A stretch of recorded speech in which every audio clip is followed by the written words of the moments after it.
Good morning. I chose to do the video outside today because I'm going to spend every possible moment that I can outside.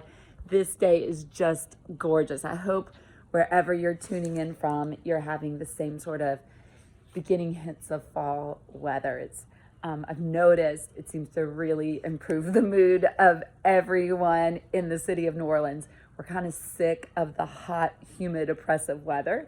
And so having something cool and crisp feels so delightful. Okay, here we are, week two, unit two, week two. We are going to dig in a little deeper to the neuroscience of gratitude. You're going to be doing some of your own research.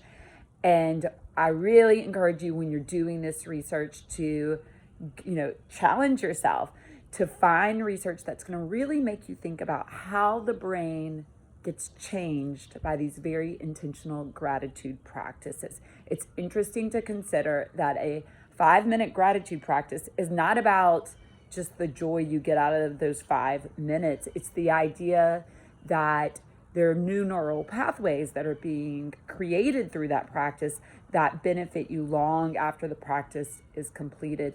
People will often say that after, maybe a couple months, and this is what the research shows, of engaging. Many of you did the 3 things that you're grateful for every day. Several of you did that gratitude walk. After doing the gratitude walk, I think it was twice per week, I think 3 things you're grateful for every day, that people started to notice on their own, they just started finding hope in things. Like it naturally started to just change their outlooks on life. And because of that, they felt greater senses of well-being and more joy. And so there's science to this. So when you are looking for your research, because you're going to be seeking some out, one thing I do recommend is the Science of Greater Good is a website with just a ton of resources. And what I like about it is when you click on some of the gratitude exercises that they offer on the website, they will link you to the actual research studies. And so this is a way for you to really get your hands on the neuroscience of gratitude.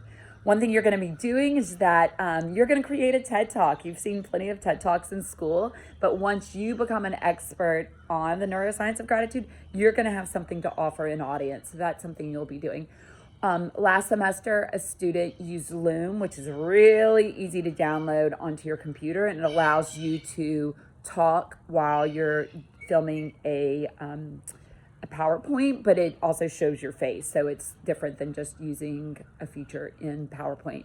And so I highly recommend doing that because when you're talking about neuroscience, it can get a little complicated, and having that PowerPoint as a prompt can be really helpful. So there is a Zoom along the way. This is kind of a fun Zoom in that you're going to brainstorm, after we get through this week and you've really explored gratitude practices, you're going to Zoom with a group of people to brainstorm which practice you might commit to for a week. And you're going to talk with your group about how you will chart it and what time of day you'll do it, because we have to get super intentional for something to become a habit quickly. Go ahead, scroll ahead, get in touch with your group. We know this is challenging, but I'm really holding you to this. It is important for your groups to meet.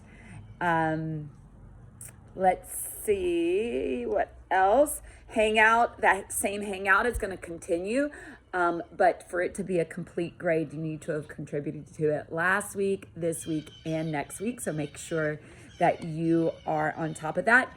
The Hangouts are, so important because if we want to create an online community, which we do, we have to work at it. And so this is how we work at it, is really getting to know each other and seeing each other and understanding each other. Same with our discussions. When we go back and discuss with classmates, this is not only an opportunity for our brains to process the theory one more time, to really try to deepen it, but it's a way to really see each other and understand each other and learn from each other. So it's valuable.